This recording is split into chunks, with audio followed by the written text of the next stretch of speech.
We're heading to the lava fields.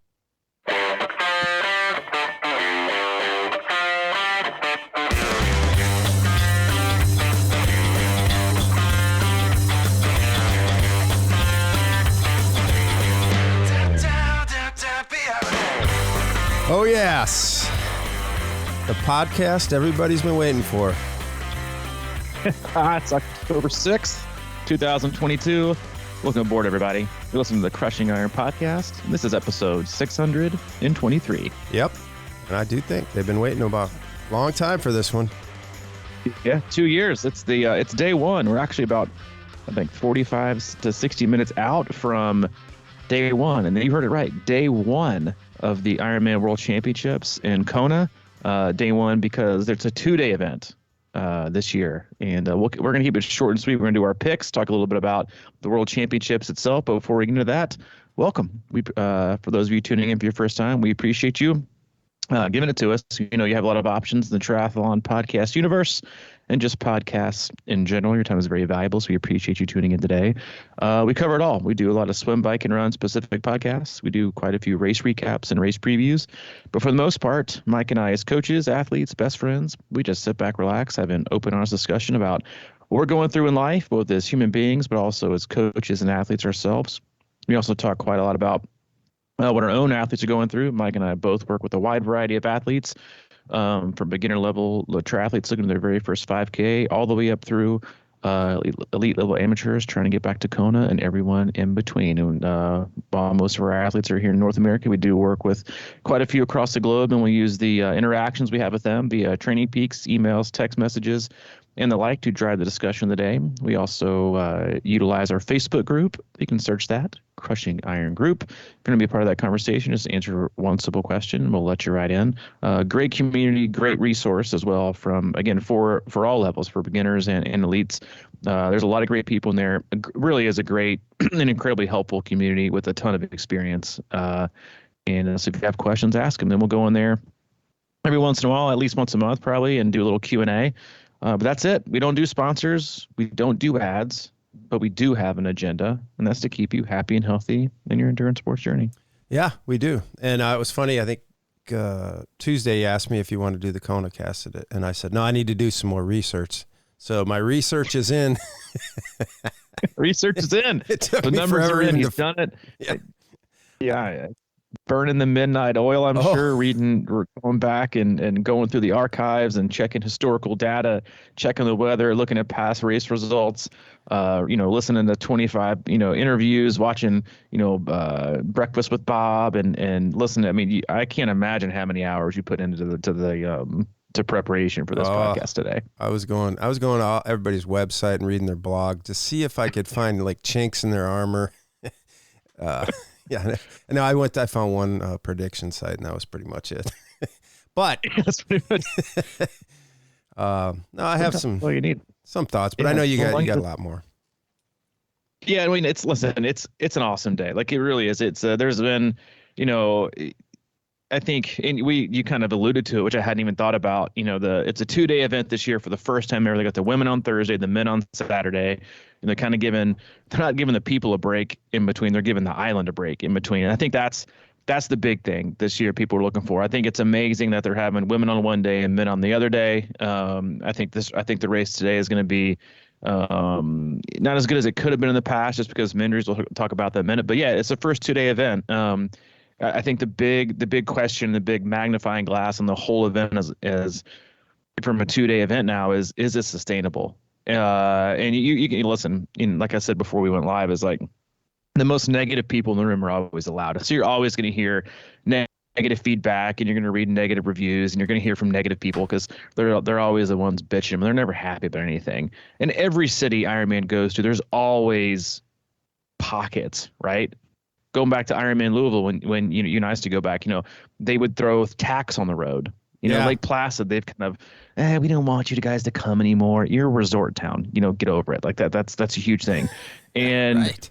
Hawaii, it's been there forever. And I think Ironman put the pressure point on them this year when they had it in St. George. But I will say, we've got 3 athletes there, and I've got a really close friend there, and 2 of the 4 that have even commented on it One of them has been back. This is their fourth time. They said this isn't sustainable because it's so damn crowded. And you brought up a great point I hadn't even thought of. Is like, the island itself, like, was incredibly impacted during 2020 and 2021, and probably still from closing up shops and businesses, and you're taking away, kind of the main artery of transportation in the Queen Cave for a lot of local businesses. And so I'm sure that's aggravating a lot of people. But the amount of money that you bring to the island is insane, right? It's just unreal. But like you said, like they've gone 2 years without having to deal with it. So they're probably like, hey, this is kind of nice not having to deal with all this bullshit. People ride around in spandex with their pointy helmets on, not giving a crap about anybody else, probably riding in the middle of the road. Because if we're honest, I think we could all agree most triathletes are just totally selfish. Like they're divas. They couldn't care less about anybody else. They are there for their experience. They're there to get their Instagram posts. They're to compete in the Ironman World Championships and soak it in. They don't care about the island. They don't care about the people there, And so I think it's going to be interesting to hear kind of the feedback. But then again, it's up to the community, the community officials and the government to say, hey, how much money is this bringing in? But it's bringing in a ton because the price point this year is the highest it's ever been. But I'm sure it is. It's sticker shock for people going, but I do think it's also kind of like, an overkill. You're doubling almost participation when you've been gone for 2 years. It's not like they did a slow drip. They're like, okay, we'll minimize numbers and kind of, get you guys lathered up for the future. They're like, all right, I know we've been gone for 2 years. How's this? It's kind of like putting an introvert smack dab in the middle of a mosh pit at a Rage Against the Machine concert. Like it's not really going to go over very well. They may not come back. So I do think that's going to be interesting how it's handled, and how, the locals really speak out. But also, let's be honest, Hawaii 100% depends on tourism. It's not like a giant export island. People don't go. It's like I'm sorry, but that's just a fact. Like they have to rely on tourism, and the amount of money they're going to see come in these 2 weeks. I would be interested to see if there's any other span of 2 weeks of the course of the year that there's more money being poured in, because that's another thing triathletes like to do. They like to spend the dollars. Mm-hmm. Yeah. It's really no different than any town that has some kind of, I remember living in Nashville and they had CMA festival, and, I was not crazy about that, living 2 miles from the center of it. And it's just one of those things where I think people, though, they get lulled to sleep, and especially over the last couple of years in this isolation tendency of everybody in this peace and quiet world. And then, this crazy event comes in and goes, and it's completely a 180 from your lifestyle. But I also think that we need stuff like that in our lives, because otherwise we would just kind of drip away into nothingness. It sort of forces you to live a little bit or deal with people. Mm-hmm. And I that's the way I always try to look at CMA Fest. I was like, all right, this ain't my bag, but it's kind of weird and it's kind of fun once in a while, It's super weird, man. But and then the whole town of Nashville turned into like crazy town. So over the years, and I didn't really like that either, but I just didn't go there or whatever. But it's, I guess 10 days of hell for them maybe on some level, but I think that but also highlights the place, for a place like Hawaii, and the same for Nashville, like the CMAs and all this they've done there, like it highlights the city. Right. And I think, and that's one of the big things as we kind of like go into talking about the race itself, because this actually goes into my predictions is people say like when they go there that it's a quote unquote special place. Right. You hear like people talk about the spirit of the island, the spirit of Kona, and the connection you have with the piece. And it was interesting listening to some of the interviews, even though they're kind of hard to listen to, with the questions on Breakfast with Bob from the pros. Like you have the first timers, like the Norwegians are like, this place is no different than any other place for change. In fact, it's boring. It's a highway. Blah, blah, blah. You got people like John Ferdinand, who is like, I feel a huge spiritual connection with this. I think Mark Allen and Dave Scott both had this like really like huge spiritual connection to the island, and this a connection. Lionel Sanders got teary-eyed yesterday talking about being there. So I think there's like so I think I do agree it's a special place. And I think anyone who's watched the Ironman World Championships on NBC and how they make you feel. Half people have gotten the sport. Half people have heard about Kona because of an NBC broadcast, right? Don't even mention the pros. So it does. It's a special place for a special reason. It's the birthplace, right? Yeah. And I think that also is going to play into who wins and who loses on the day. And before we kind of go into our picks and maybe why, I think, for the armchair triathlete that's looking to watch, I would watch as much of these two races as you can to learn. I'm not going to tell you that the commentators they have are the best, because frankly, I can't stand listening to half of them, but you can learn a lot. And one of the biggest things that I think, having watched the sport for a long period of time, covering, keeping up with the professional field, one of the biggest things that people underestimate, and this is how pro racing is in general, because we always like to make the comparison between professionals and age groupers, is that of all the races, right, of all the Ironman distance races, of all the championships, this race is a runner's race. Mm-hmm. Like we always use the term bike for show, run for dough. It's no more true here. You always see, going back to like Pete Jacobs and to over 10 years ago when he ran his way through, you rarely ever see anybody go wire to wire. Like at the very few times it's happened, like Norman Stadler did it and Jan Frodeno did it because he's like the best ever. But none of the Uber bikers come off and then become even really relevant. You always see guys outside of the top 10 coming off the bike running their way through. Mm-hmm. Always. The guys you've never heard of. You're like, who the hell is that? It is all about the run. You can have in most of the champions, like, and even outside of, outside of Jan and Daniela Reef, even if you look back at the women's field, Annie Hogg, who's won it twice, average swim, almost below average bike, crushes people on the run. Going back to Rennie, right? Run it 3 or 4 times, average swim, below average to average bike, killer run.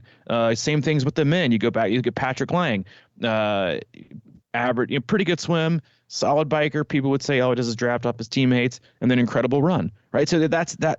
Crowe, McCormick, all those guys, like, it is all about the run, all about it. But one of the fascinating things is, and especially I think this is great for age groupers to kind of pay attention to, is that the swim at Kona is so important. And you hear even the professionals talk about, because yes, there's no quote unquote drafting, right? But even at 10 meters, and if you watch the footage and you watch the coverage the next 2 days, it's such a non-technical course in terms of turns. You just go straight for forever, right? And so it's hard. You're always drafting, and the amount of energy you save drafting, even from 10 meters, and let's say you're 3 guys by, you're saving like 20 watts, which is insane, an insane amount of energy to save.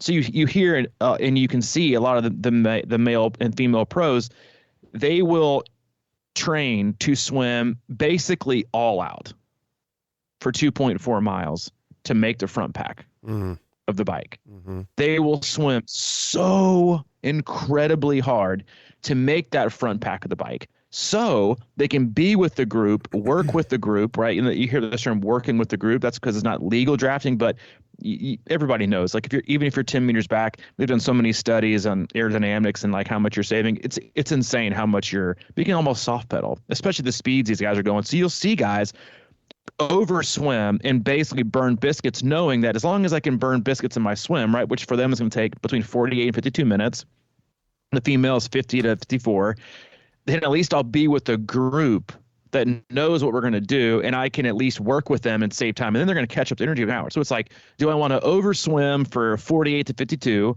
or 50 to 54, or do I want to come in 3 to 4 minutes back and try to gap them and do all these kind of surges to try and catch up? And so that's the dynamic that I think, again, for like the armchair, quarterback, if you will, of watching, is to watch how important it is. And you heard Christian Blummenfelt even talk about it this week on Breakfast with Bob. He's like, I really want to make the front pack. He didn't know if he can, but he's like, because you're going to save so much energy on the bike versus having to work. And then, because the hard thing is, if you're not in the front pack, you got to figure out who's in your pack when you do come out. Are you just behind them? Are you coming out with anybody that's even a good cyclist, right? Because you need to know, am I coming out with guys like, Sebastian Kienle, Cam Wurf, and Joe Skipper? If I'm not, oh shit, who am I with? And I'm going to have to go basically zone 3, zone 4 until I catch up and make some time. And then how are you going to catch up with that? And how long is that sustainable? That's why you see so many people and professionals just just getting crushed, right? And some of our favorite performances ever, like Tim O'Donnell, Ben Hoffman, getting second and third, top fives in Kona, they did it on the run. They were nowhere to be seen, or they made the front pack in the swim, played the game. They were a professional, and they said all you got to do is just run. So in this race specifically, it's specifically in Kona, if you can bike for show and run for dough, you run for that dough, you're gonna be on the podium. And so look out for that. Is from the men's and women's field. It's all about people who aren't you're going to be getting all the coverage, right? David McNamee is another name that you see always kind of cracking the top five. He's like nowhere to be seen on the swim and the bike, and then he just runs his way through the field because everyone else is absolutely falling apart. So just like some different things to watch for. Coming off the bike top five doesn't mean shit. It's like if you're in the top 15, you're in it. I think we've seen Rennie come back from like 15 minutes down before to win. So unless you're just like the next level like Jan and Reef, watch out. So I think that's going to play a huge part of it. And I think now we can maybe go into some of our thoughts on the women's race and our women's picks. We could, but I just like what you brought up about the swim and how they train to go hard and need to get out fast. I mean, I don't think that necessarily plays a part in the age group race, but one thing I do think that I've noticed talking to friends of mine that have done Kona and stuff like that is that swim becomes very difficult for a lot of people because you're out there with the best, and they're all pretty good swimmers. So if you're not ready to go that way, and there's a lot of congestion. I know they've split it up a little bit now, so maybe it won't be as bad. But in the past, you're right, in a pack that kind of is all the same, sort of. I mean, in theory. And now all of a sudden there's no real separation. So if you're not a strong swimmer, I wonder how many, because you talk about age groupers that go out there and kind of get eaten up, pretty good ones sometimes. Mm-hmm. And I wonder if that really starts with undertraining in the swim and then having a hard swim and getting out and not being able to, in the heat and just whatever. But it's the same type of principle. I think coming out of that water strong because of I've just talked to so many people that have gotten like eaten up by the group. And it's got to be if you're not ready for that, it can be frustrating, I would think, and detrimental to the rest. And then one of the bigger things that if you kept up and you watched like the Ironman World Championships in St. George, like this is the polar opposite swim. You had cool temps. You had cool temps in a lake with wetsuits. This is open water, salt water, no wetsuits, warm water. Like total opposite. So, so that's why you see in like wetsuit swims, things are more condensed. Like wetsuits give a bigger and better advantage to the worst swimmers.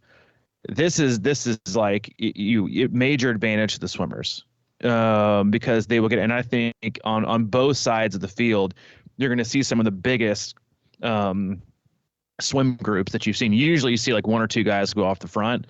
And they're absolutely gone, and then they get caught. Like, Amberger is always one that comes out of the water, number one, number two. Potts used to be that guy. But here, looking at like Lauren Brandon, she'll be in the front with Lucy Charles, like they'll probably be them too. But I think that the main pack will be bigger, and that's going to impact the whole race. But yeah, it's fascinating to watch the swim and then how it kind of plays out. And who you come out of the water with, can I work with you? Do I want to work with you? Is it in our best interest, right, to gain time, or do we just kind of like soft pedal and make the other people work hard to catch up to? So it's a fascinating thing. It's really just fun to watch and to watch it unfold and how things play out. But then as always, like even as a coach, right, even when I watch these races, the professional fields, I remind myself the same thing I remind myself when I'm tracking our athletes. None of this matters until they get through like mile 7 on a 70.3 on the run, or until they go like past the first half marathon and about Ironman. I'm like, none of this matters because it's all about the back half. That's it. It's all about the business end. The business end is the back half, and that's where you can, you can make your millions or you can be spending pennies, and that's what it is. So it's a great lesson in pacing, and I think patience and confidence, and yeah, I'll give you 15 minutes. Because I know you're blowing your load, and I'll just catch you when you're limp walking the last 10 miles, and I'm just gonna run right past you. Yeah, Yeah, we can. It is fun to watch, man. I like thinking of when their pros are coming out of the water, that last 500 or something like that, and they got a kayak right with them, and I'm just like watching how hard they're going. It's unbelievable, man. They're just digging, like especially I mean, I know there's a purse for the first out of the water, right? They still do that kind of thing. I think they do. Yeah, they give some kind of an award. So some of those leaders are just, I'm like, what? This is like they're going all out. Yeah, I mean, and that's what they also. So like the fastest part of the race though is a lot of them will train for the first 300 meters because if you can't get on feet to make the front pack, then you're done. So a lot of them will train their top end speed to just to make the front pack. Obviously, it makes you faster too, but like you got to swim 55, 56 hundreds to make the front pack. Because then if you don't, you're swimming the second group, and they're just going to gap you 3-4 minutes. So like you've got to get on feet, and you got to find it, and you got to go, and because they're just going to push the tempo. And I think you're going to see that today, and tomorrow. I think you'll see it today. We kind of go into our picks, but I said this to start, and we'll try to go through these quickly. But I really wish Lucy Charles Barkley hadn't got hurt earlier this year, because I think the women having their own race and their own day, you would have seen an absolute slugfest between her and Daniela Reef. My picks, and we'll do our first thing and talk about it. If I had to put money on it, I'm picking Reef. I mean, and I pick her to win anyway. Actually, I pick her to win by 10 plus minutes. I'm picking Daniela Reef for the win, and then Annie Hogg, and then I'm actually taking Sarah True, an American. I don't think Lucy Charles Barkley will be. I think because of her injury earlier this year, and she had 2 great races, but then kind of a subpar race. I don't think she's going to have had the volume. Then again, we've seen time after time after time, especially in the men's field, not so much the women's field, but especially on the men's field, we've seen guys come through the field who were injured in the last 8 weeks, and they just come in fresh. And I'll just say this about the women's race.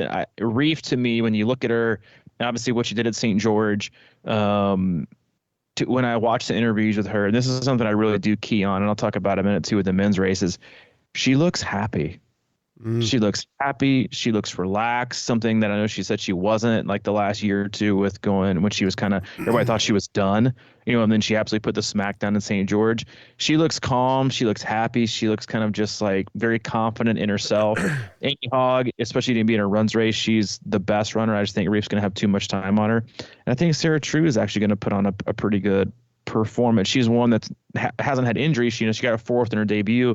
But then she had a baby, had a couple of hard times. She's back. I think she's getting back in school. She's a mom. But you see so many new moms, especially in like the sport of like the marathon women. They hold like the world record or the American record at least. And you see a lot of women post baby come back with just a fierceness, with better fitness. Either it's better balance, give more time to recovery. But I think she's gonna have an incredible day. But my money pick and still my first pick is Reef. I got to agree with that. I'd have to bet if I had to bet on it. Reef is my girl. And I have Annie in second too. And then I don't, for no real reason, but I was doing a little reading in this. Is it Laura Phillip? That's going to be. Yeah, I don't know why she's not more of a contender than people are talking about. She has a chance to win, in my opinion. If Reef has a bad day, she could definitely be second or third. Yeah. And other than that, what is see, I don't know much about this. So honestly, what talk to me about Sky Mensch. I mean, those are 3 pretty solid picks though. I mean, that could easily be the top 3. Sky Mensch, she's one of those, like, people don't hear or talk about her because we haven't had like a really top end American professional in a long time, but she's a dark horse. She's got no shot of winning. No shot. Mm-hmm. She does have a shot of being top 5, 100%. And again, if you have a shot of being top 5, you could be on the podium. You could be top 3 because it's all about the run. And she has shown that she can put together really. I think she won Ironman Des Moines, which was a super humid, just nasty day, I believe. And it was super humid, like out of nowhere. So she's proven she can run in it. So I see her in the top 5. She's got one of those personalities that's when you see her getting interviewed, she's always got like this giant smile on her face. It just kind of never seen like, in those people too, like that don't seem, I mean, obviously they take it seriously, right? Because it's a profession. But I generally think people with just that kind of demeanor, those are the ones that always scare me. They just do, because they seem, or at least they put off this like, aura that like they don't feel or put a lot of pressure on themselves. Right. And they don't have it. They're just kind of like they're racing free. So she's not going as a favorite, but no, I mean she's very, very well rounded, and she puts together pretty awesome races. Mm-hmm. And it's always interesting because Reef, obviously, you keep going, how can anybody beat her? But at some point, something's got to give, and it's probably usually somebody like you're saying that's just kind of rolling with the flow, not really that uptight. Because I mean, it's got to get tougher and tougher to defend that title all the time, and those elements got to creep in slowly or over the years. But yeah, I don't think it's going to happen this year, but it happens sometime. Either, but exactly, it's going to happen. It's going to happen sometime. Right. Yeah, exactly. It's going to happen. It's going to happen sometime. And speaking of sometime, the men's race. Guards. What'd you say? I said the changing of the guard here in the men, maybe. Yeah. Yeah. This is a tough one for me. Again, if I had to put money on it, you have to pick Blummenfelt. You have to. I mean, like you wouldn't be thinking with your head you'd be thinking with your heart if you didn't pick him. A first timer on the island has only won it one time. Him and Gustav, this is their first. I mean, and there's a lot to be said for that. And I will say, like watching the interviews and demeanor and stuff, I will say this: if you had to put your money on it, you're going to pick one of the two Norwegians to win it, and I think that's a good pick. And it is kind of a changing of a guards here type thing. But I will say, and listen, I'm not a religious person; I'm a spiritual person. Listening to the two interviews they both had, they kind of like poo-poo the aura and the spirituality and the connection with and how special of a place it is. Mm-hmm. I think that stuff comes back to bite people. I just do. Like I'm not a big witchcrafter, but I think I'll make a bold claim. You're only gonna see one Norwegian in the top 5. Whoa. And yeah, if I had to put money on it, I'd put Blummenfelt to win it.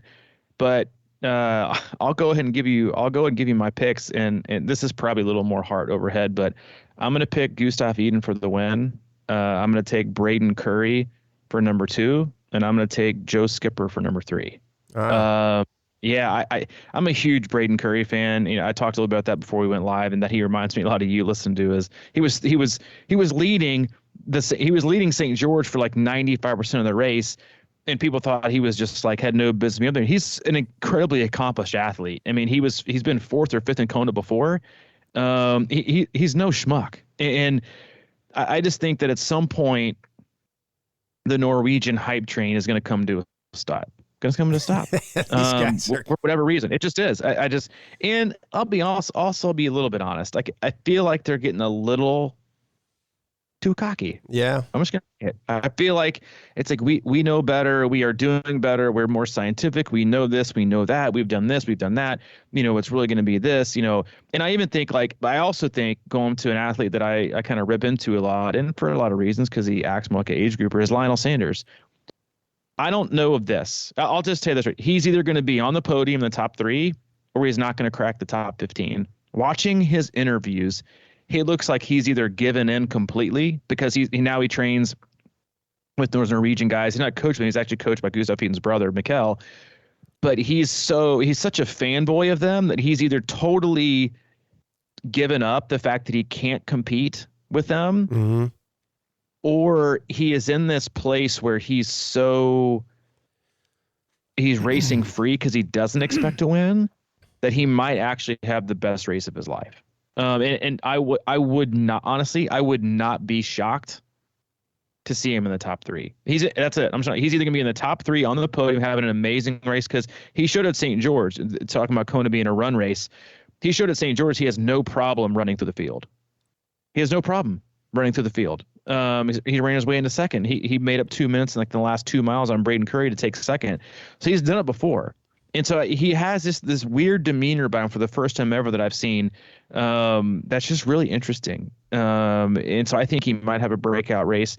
Colin Chartier, another American who blew through the field at the PTO Cup in Dallas. He's won for an American.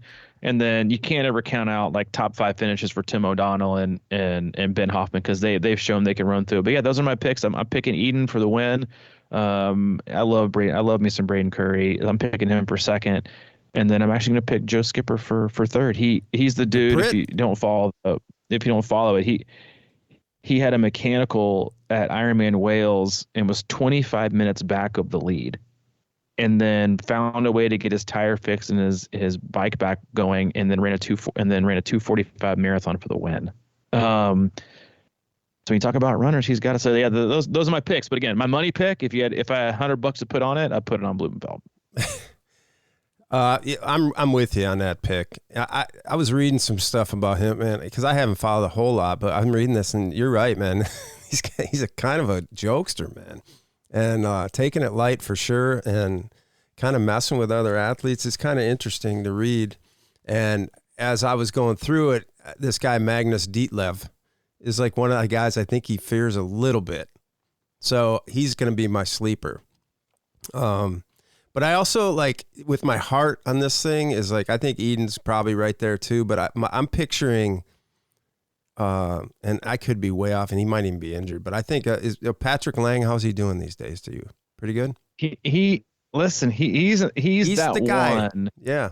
He's the guy that could also easily win. He broke Mark Allen's run record in 2016 with a 2:39. Yeah, I mean, he's an incredible. The big thing is and the kind of the knock on him is that the years he's won, he's been accused of like basically being pulled along the bike from his teammates. Mm-hmm. They're also the same sponsored. He ain't gonna have that this year. He didn't have them the last year when he pulled off in the middle of the bike. I don't know that he's got it. I don't know that he's got the cycling prowess, because I do think that the front end of the swim is going to be a little bit quicker this year. But I think you're going to see a sub 2:35 run split win it at Kona. So he's won it twice. You can't overlook somebody like that, because of all the places, this is where experience means so much more than you would think. Yeah, being there in it's a totally different race dynamic of any other race, any other pro race. It's all totally different. And so that's why I go back to the Norwegians, and like they seem a little bit confident, a little bit cocky. And you got to think that the rest of the men, the male pros, they're just fucking tired of hearing about it. Yeah. Norwegian that, Norwegian this. It's like, you can respect them and like them. And I think what they're doing is incredible. But at some point, you got to think that you can't be that much better than all of us. And something's got to give. And this is a place where you've seen it over and over and over again in so many races where Kona is Kona for a reason, because of the conditions, because of the environment. And that's why I think it's going to be really fascinating. It's just a deep day, a deep field. There's no Jan, no Alistair Brownlee. You got 2 first timers. It's like the favorites. It is so wide open. It's not even funny. Mm-hmm. Yeah. That's kind of that's at least what I'm seeing in my head is the Blummenfelt and Iden right up there. But I'm seeing Patrick Lange run one of them down in the end. And I think he gets past Sanders late. And, then we see, because these guys are both like thinking they're going to be 1-2. That's just what they're thinking. Mm-hmm. I think the odds of them, it's sort of like when I was saying, if you had $100 or all your money, would you bet on either Alabama or Georgia being in the final game? You'd probably bet on that. Oh, so for sure. You're taking that bet. It's like taking that in golf. They tell you, take Tiger or the field. Yeah. That's what they always say, when Tiger in his heyday is like, you're taking Tiger or the field. Well, a lot of times you're taking Tiger, but I think this one you're taking the field. The men's race is really fat. It's really, really fascinating. But then again, it's at some point this is your first time in Kona, you can't win. That goes out the window too. Mm-hmm. And if there's any duo that can do it, it's them. I think Gustav is so much more calculated. She's shown that to be a much more calculated racer and a little more patient. I think that really benefits him on a race like here, because Blummenfelt has shown that he'll just fucking like put the pedal to the metal at the first 100 yards and go zone 5. And this is the kind of race where you're like, I'm not really quite sure, that's the best, route to go. Yeah. So that's kind of what I'm thinking, is like one of them will be there and the other one might crumble a bit, but boy, they are strong, man. I mean, they're so unreal, so confident and so strong with it. So, but I do think, like you're saying, man, the history, the experience matters a little bit. And that's why I kind of have this thing about Lange right now, maybe just on the run, sneaking up there. I think Sanders will be pushing everybody, like he does. And, yeah. And you were asking me about Hoffman, because he's always been my man ever since he won Wisconsin way back in the day. And